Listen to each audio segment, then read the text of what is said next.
My parents treated me like an ATM for my sister, until I moved out and left them broke, begging, and betrayed in total chaos. Looking back, I should have seen it coming. The signs were all there, the way my parents always favored Natalie, even when we were kids, how they'd make excuses for her behavior while holding me to impossible standards. While I was working part-time jobs through high school and college, building a career and becoming financially independent, Natalie was bouncing between half-finished degrees and finding herself. But I never expected them to cross this particular line. It all started on a Wednesday. I remember because Wednesdays were always my longest work days. I'd been at the office since 7 o'clock in the morning, dealing with back-to-back client meetings, a server crash that nearly cost us a major account, and a boss who seemed determined to prove that no matter how hard I worked, it would never be enough. By the time 6 o'clock in the evening rolled around, I was running on fumes and the dregs of office coffee. The drive home was a blur of honking horns and brake lights. Traffic was worse than usual. Some accident on the highway forcing everyone to crawl along at a snail's pace. I called my mom, told her I'd be late, not to wait up. She sounded strange on the phone, distracted. I should have picked up on that too. "Oh, that's fine, honey," she said. "Your dad and I have some news anyway. We can talk when you get home." News? I assumed it was something minor. Maybe they were planning a trip or had seen some old family friend at the grocery store. Never would I have guessed what was waiting for me. When I finally pulled into the apartment complex, it was almost 8 o'clock in the evening. The sky had darkened to a deep navy blue, and the streetlights cast eerie shadows across the parking lot. I noticed an unfamiliar car taking up my usual spot. A beat-up Civic with a dent in the passenger door, and a bumper sticker that read, "Not all who wander are lost." Natalie's car. I hadn't seen it in months, not since the last family dinner she deigned to attend before disappearing again to travel with some guy she'd met at a music festival. I parked in a visitor spot and trudged up the 3 flights of stairs to our apartment. My back ached, my head pounded, and all I wanted was a hot shower, a microwave dinner, and my bed. I had no idea that my entire life was about to change. I walked into my apartment after a long day at work, tired, hungry, and ready to crash. I kicked off my shoes, dropped my bag by the door, and turned the corner toward the kitchen. That's when I saw her, my sister Natalie, sprawled out on my couch, feet up on the coffee table, a plate of food balanced on her stomach, remote in hand. She barely glanced at me before taking another bite of my leftovers and turning back to the TV. I stood there for a second, confused. She didn't live here. I turned toward the kitchen, and there was my mom, casually stirring a pot on the stove like nothing was out of place. My dad was at the table, drinking a beer. My stomach dropped. "What's going on?" I asked. My mom smiled like this was no big deal. "Oh, Natalie's going to be staying here for a while." "What?" I blinked. "Staying here?" "Yeah," my dad said, not even looking up. "She's had a tough time, lost her job, doesn't have anywhere to go. You know how it is." I turned back to Natalie, who was still lounging like she owned the place. She gave me a lazy nod. "Yeah, man, just till I get back on my feet." I stared. For context, Natalie is 32 years old. She has never held a job for more than 6 months. Every time she gets one, she complains that it's too stressful, or too demanding, or that her boss has it out for her. She quits before she even gives herself a chance to get fired. And now, apparently, she was living here. I looked at my parents. "For how long?" Mom waved a hand like I was being ridiculous. "Oh, don't start. She just needs a little time. We all have to make sacrifices for family. Sacrifices." I took a deep breath. "When were you going to ask me about this?" My dad scoffed. "We don't need your permission. This isn't your place." That made me pause. The words hit like a physical blow. I'd been living here for 3 years. I painted the walls, hung the artwork, picked out the furniture.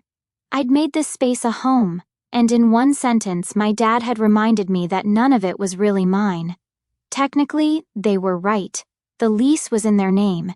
It was an arrangement we'd made when I first graduated college. The apartment belonged to them on paper, but I paid for everything. They had offered to help me by putting the lease in their name since my credit was still new, and rent in this city was astronomical for someone just starting out. What had started as a genuine attempt to help had slowly morphed into something else entirely, something that felt more like a trap. But I paid every single bill, the rent, the utilities, the groceries, the internet. I cleaned. I cooked. I maintained the apartment. They let me live here because it was convenient for them. And now they wanted to add a fully grown, jobless, useless woman-child into the mix without even talking to me first. My blood was boiling, but I didn't say another word. A calm washed over me, the kind of calm that comes when you finally see something for what it really is. The fog had lifted. For years I'd been telling myself this was a fair arrangement, that my parents were helping me, that we were a family supporting each other. But in that moment, watching Natalie sprawled on my couch, eating my food, the truth crystallized with painful clarity. I wasn't their child. I was their ATM. I retreated to my bedroom, closed the door quietly behind me, and sat on the edge of my bed. The walls around me, walls I had painted myself on a long weekend when my parents were away, suddenly felt like they were closing in. Family photos smiled at me from the dresser. One in particular caught my eye, the three of us at my college graduation, my parents beaming with pride, arms around me as I held my diploma. Where had that pride gone? When had I transitioned from being their accomplished daughter to being their personal bank? I pulled out my laptop and opened a budgeting spreadsheet I had created years ago. I went through my expenses meticulously: rent, $1,800, utilities, around $300, groceries, $500. And that was before Natalie started eating everything in sight: internet, $80, my parents' cell phone plan that I'd somehow ended up paying for, $120. The list went on and on. I'd been spending nearly $3,000 a month to keep this place running, and that didn't include the loans my parents frequently asked for, money I knew would never be repaid. I did some quick calculations. If I lived alone in a smaller place, I could cut those expenses nearly in half. I could start building savings, maybe even take that trip to Japan I'd been dreaming about for years. I closed my laptop and made a decision. That was the moment I knew I was done. Sleep didn't come easily that night. I could hear Natalie's laughter through the wall as she watched TV well past midnight, the volume turned up too loud. I could hear my parents' hushed voices in their bedroom, probably discussing how they'd finally solved their Natalie problem. I lay awake, staring at the ceiling, planning my escape. I didn't waste any time. First thing in the morning, I started looking for my own apartment. I wasn't rich, but I made enough to afford something small. I found a one-bedroom across town, a little pricier, but worth every penny to have peace and privacy. I signed the lease the next day, and I didn't tell them. I started moving little by little, clothes first, then important documents, then small kitchen stuff. Every night after work, I'd take another load to my car and drive it over. Quiet, easy. The real challenge was the furniture. Getting a bed, couch, and dining table out of an apartment without anyone noticing isn't exactly subtle. For 2 weeks, I bided my time, waiting for the perfect opportunity. I called moving companies for quotes, researched the best ways to transport furniture without damage, and even practiced taking apart my bed frame one night when everyone was asleep, just to see if I could do it quietly enough. My chance came sooner than expected.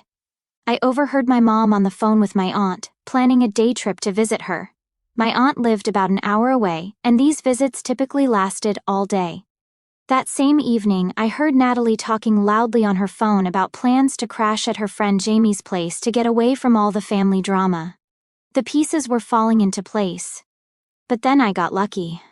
One afternoon, both my parents left to visit my aunt, and Natalie had her lazy ass parked at a friend's house. The apartment was empty. It was now or never.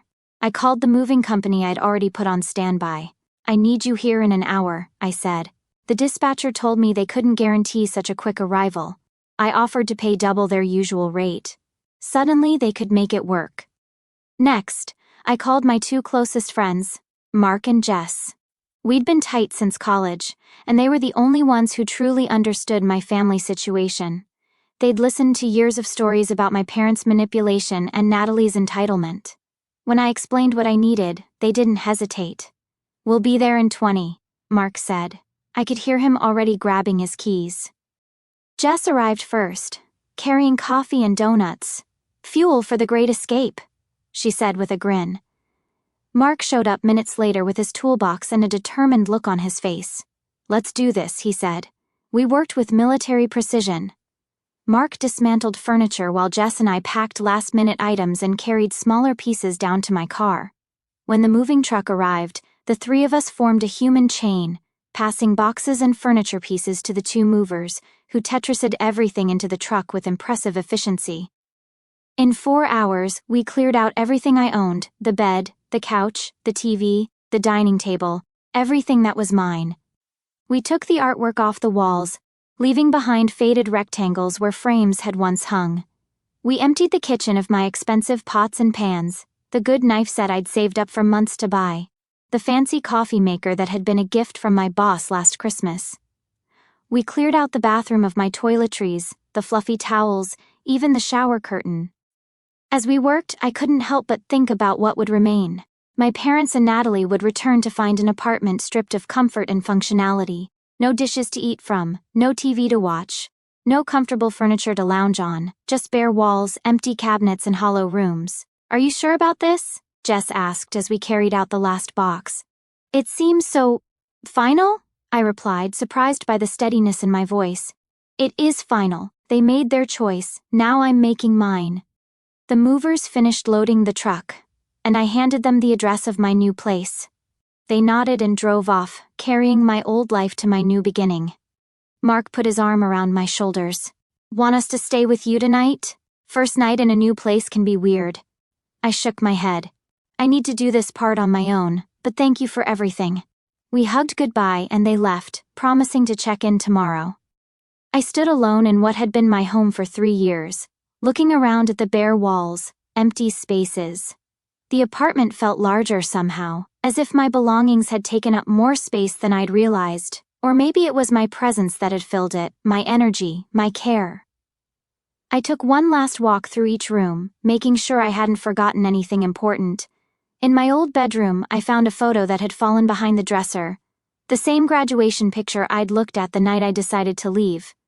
I picked it up, studied the smiling faces, then deliberately placed it on the bare mattress they'd left behind.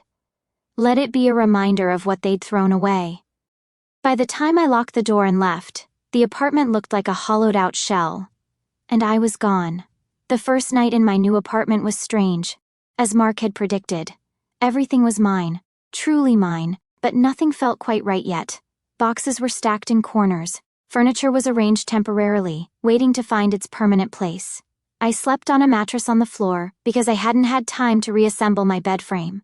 But despite the chaos, I felt a sense of peace I hadn't experienced in years. This space was mine. No one could take it from me. I spent the next day unpacking, arranging, creating a home that reflected only my tastes and needs. No compromises, no accommodating anyone else's preferences. It was liberating. I also took practical steps, changing my mailing address, updating my information with my bank and employer, activating utilities in my name. I was erasing all connections to my old life, one form at a time. 2 days later, the calls started. First my mom, I let it go to voicemail. Then my dad, ignored. Then Natalie, yeah right, the text started next. Mom, where are you? The internet isn't working. Dad, did you forget to pay the electricity bill? Mom, we need to talk, call me now. I didn't answer. Then, at exactly 8 o'clock in the evening, my phone started blowing up. I picked up, and the screaming began. What the hell did you do? My mom was losing it. I held the phone away from my ear. You took everything. The Wi-Fi is off, the electricity is off. Who's paying the bills? I leaned back on my own couch in my own apartment, took a deep breath and said, not my problem anymore. Silence.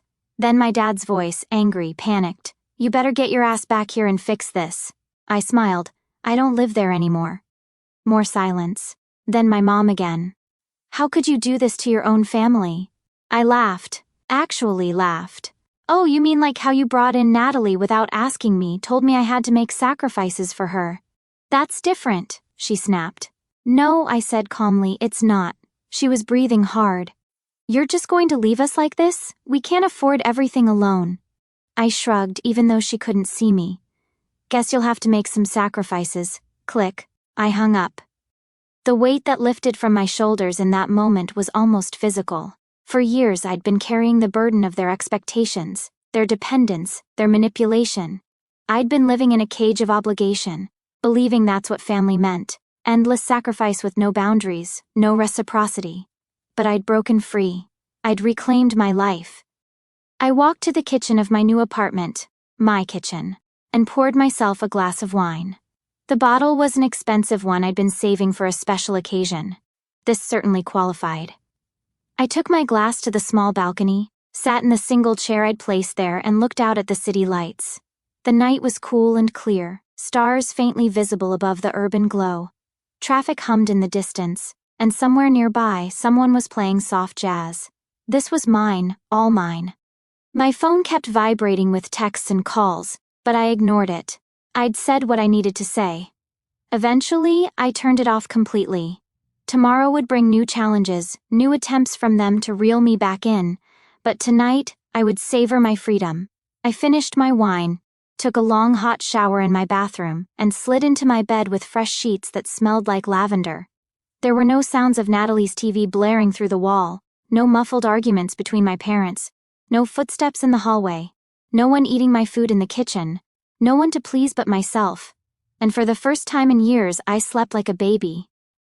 The day after I hung up on my mom, I expected more calls. They didn't stop. First angry texts, then guilt-tripping ones, then my mom switched to begging. Mom, please come back. We can work this out. Dad, you're being selfish. Don't turn your back on your family. Mom, we can't do this without you. I didn't respond. Then Natalie texted. Natalie, wow dude, real mature.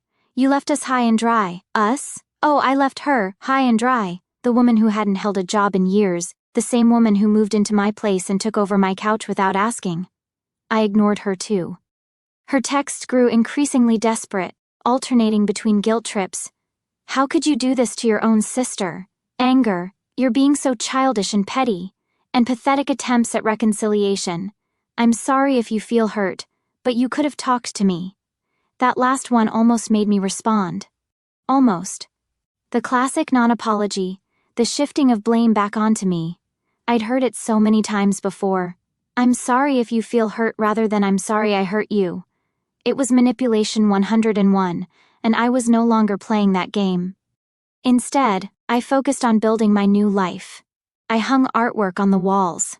I bought plants, actual living things I would care for, something I'd never been able to have before because Natalie would either kill them through neglect when it was her turn to water them, or knock them over during one of her dramatic episodes.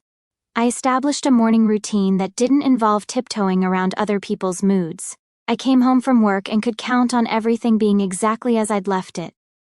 At work, I felt a change too.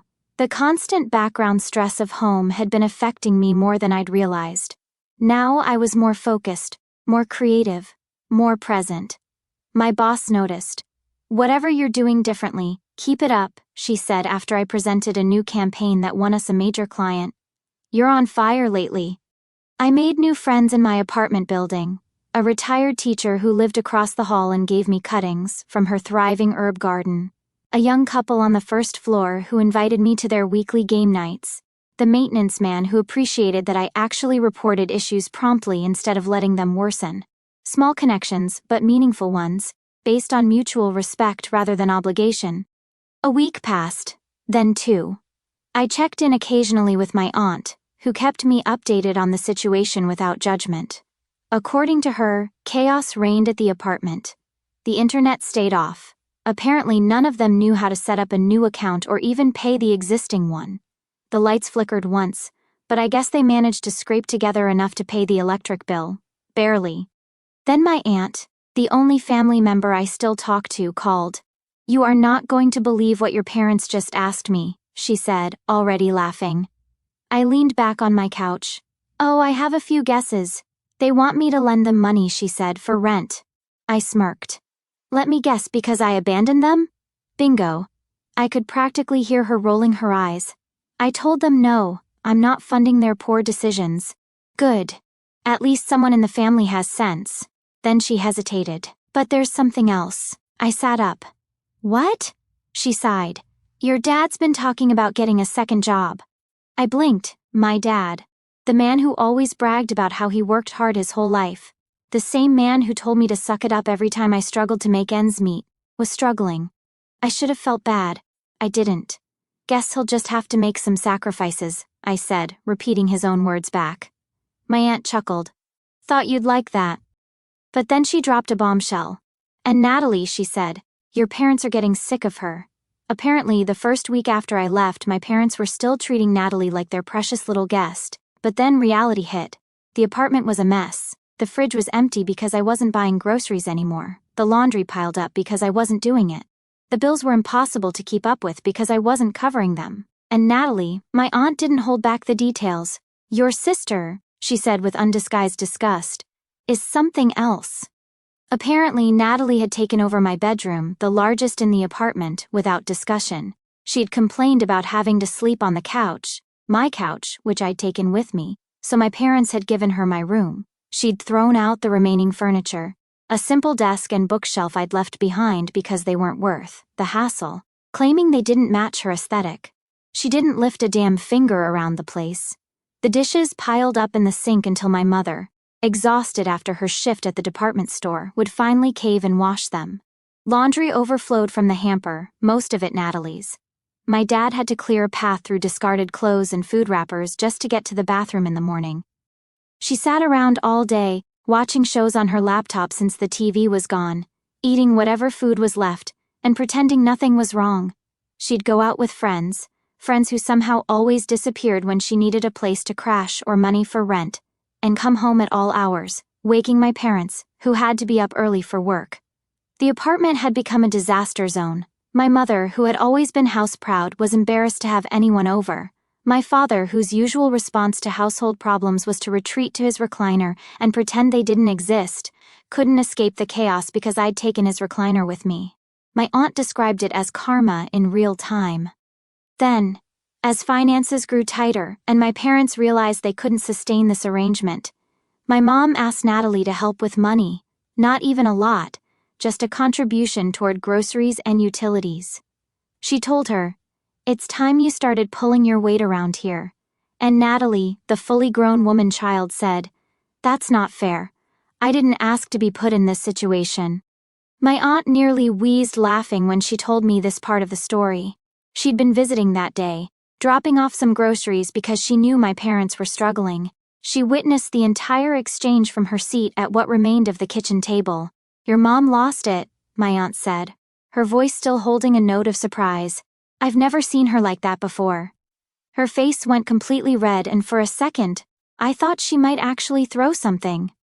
According to my aunt, my mother stood in the middle of the kitchen, hands trembling with anger, and finally said what she should have said years ago. "You're a grown woman, Natalie. Get a job." I was grinning as I listened to this over the phone, curled up on my couch with a mug of tea. Part of me wished I could have seen it. The moment when my mother finally confronted the truth about her precious, pampered daughter. The moment when the golden child's shine finally dulled. "And?" I prompted. "What did Natalie say to that?" "Oh, it was classic Natalie," my aunt replied with a snort. She rolled her eyes, heaved this dramatic sigh like she was the one being persecuted, and said, "I'll start looking soon."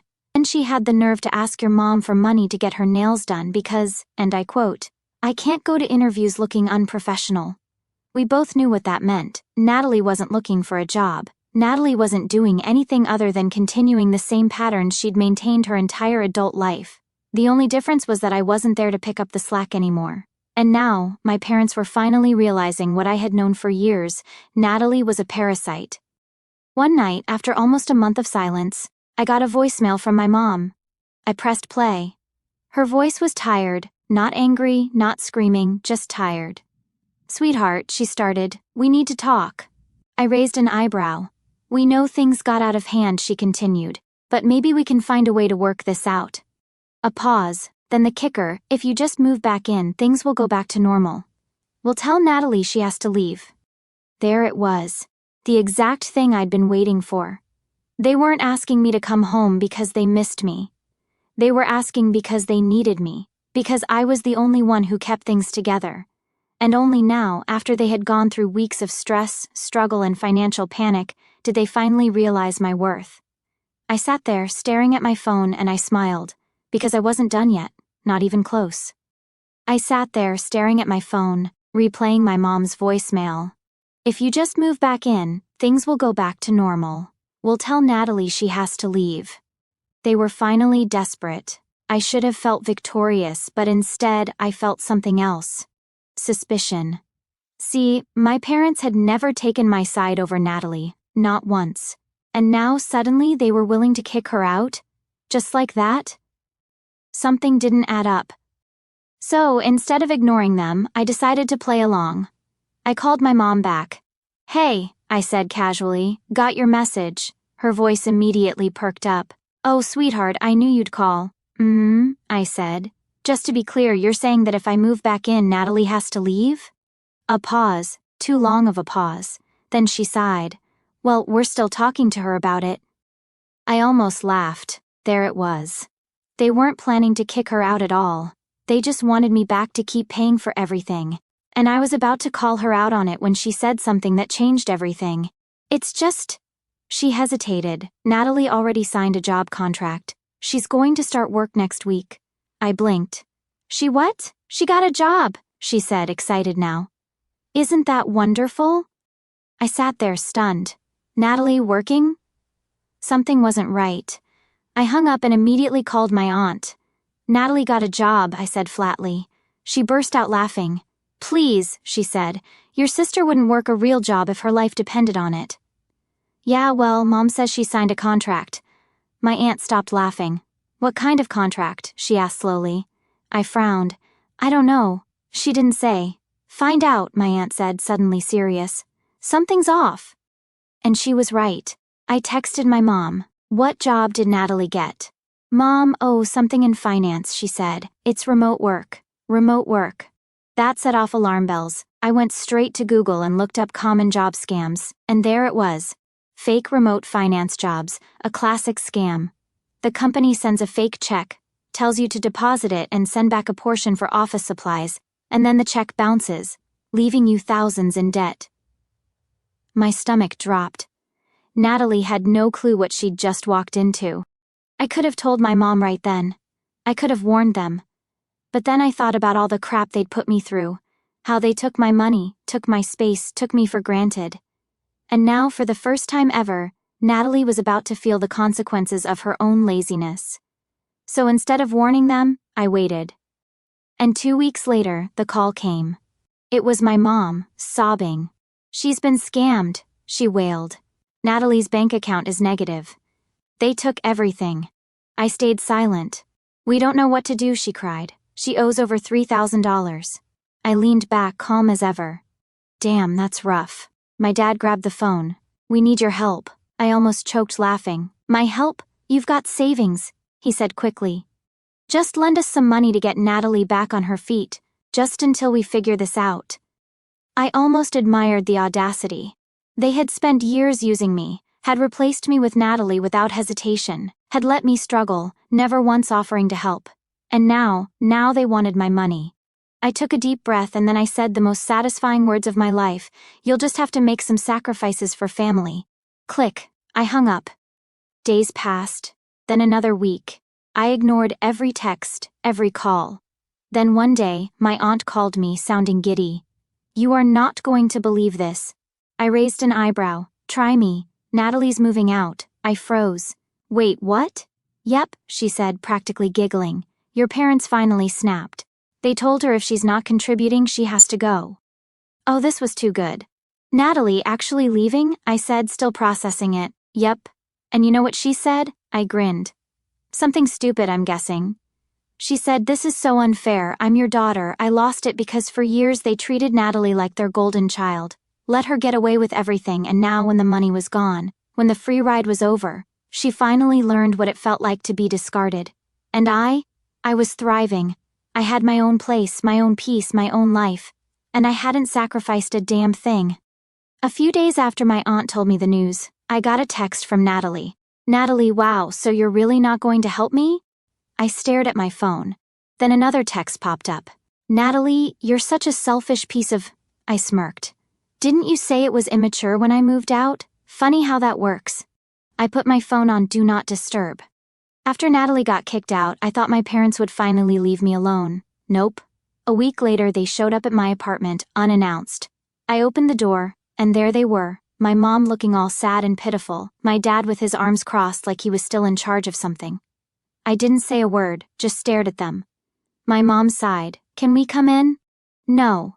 She blinked. My dad's jaw tightened. "We just want to talk. I can hear you fine from here," I said. My mom looked like she wanted to cry. "Sweetheart, please. We know we made mistakes, I cut her off. "What do you want?" She looked down. "We're struggling." I said nothing. She sniffled. "Money is tight. Your father had to pick up extra shifts, and now, with Natalie gone, the rent is..." I laughed loudly, right in their faces. Because there it was. They didn't come to apologize. They didn't come because they missed me. They came because they needed money. Again. I crossed my arms. "So, let me get this straight. You let Natalie move in. You told me to make sacrifices. You took my money, my space, everything. And now that I'm gone, now that Natalie's gone, you're struggling?" My dad looked pissed. "You don't have to rub it in." "Oh, I absolutely do," I said. My mom wiped her eyes. "Please, honey, we're family. We can fix this." I took a deep breath, looked her right in the eyes, and then I said, "Sell the car." She blinked. "What?" I pointed to their shiny, brand-new SUV, the one they bought right before Natalie moved in, the one they didn't need but just had to have. "Sell it," I said again. "Use the money to pay rent." My dad's face turned red. "That's our car. We're not selling it." I shrugged. "Then get a smaller apartment." "We like this place," my mom said weakly. I smirked. "Well, I like not being used as a human ATM, but here we are." Silence. Then my dad snapped. "Fine. If you want to act like this, if you want to turn your back on us, then don't come back. Ever." I smiled. Gladly. And I shut the door in their faces. Over the next few months, I heard everything through my aunt. They never sold the car. They never moved to a smaller place. They tried borrowing from other family members, but everyone knew how they treated me. No one helped them. And then they got evicted. Turns out, when you rely on someone else to pay your bills for years, it's hard to suddenly manage it on your own. They had to move into a tiny one-bedroom rental in a bad part of town. And guess who refused to take them in? Natalie. After years of them bending over backwards for her, Natalie told them, "I can't take care of you guys. I got to focus on myself." The ultimate irony, the perfect punchline to this years-long joke. The person they'd sacrificed everything for, including their relationship with me, wouldn't even consider returning the favor. I found out through my aunt, who'd been there, once again witnessing another family meltdown. She called me immediately afterward, her voice a mixture of disbelief and vindication. "You won't believe what just happened," she said. "Your parents actually asked Natalie if they could stay with her. They're being evicted at the end of the month, and they asked if they could crash at her boyfriend's place until they find something else." I held my breath, waiting for the rest. Natalie just stared at them like they'd grown second heads, my aunt continued. Then she said, and I'm quoting exactly here, "Are you kidding me? Derek's place barely has room for the two of us. And besides, I can't take care of you guys. I got to focus on myself right now." And she grabbed her purse and left. Just walked out while your mom was in tears. I felt a twinge of something, not quite sympathy but recognition perhaps. The pain of being discarded by someone whose opinion you valued, whose love you thought was unconditional. My parents were experiencing what they'd put me through, but then I remembered all the years of emotional manipulation, of financial exploitation, of being treated as less valuable than my sister. I remembered how easily they'd replaced me, how quickly they'd expected me to accept an intolerable situation just because it was convenient for them. And I laughed so hard I cried, tears streaming down my face as I sat alone in my apartment, surrounded by the life I'd built for myself. Despite them, not because of them. They deserved every bit of it. As for me, I was thriving. My apartment was mine, my bills were mine, my life was finally my own, and for the first time in years, I didn't have to sacrifice anything for people who wouldn't do the same for me.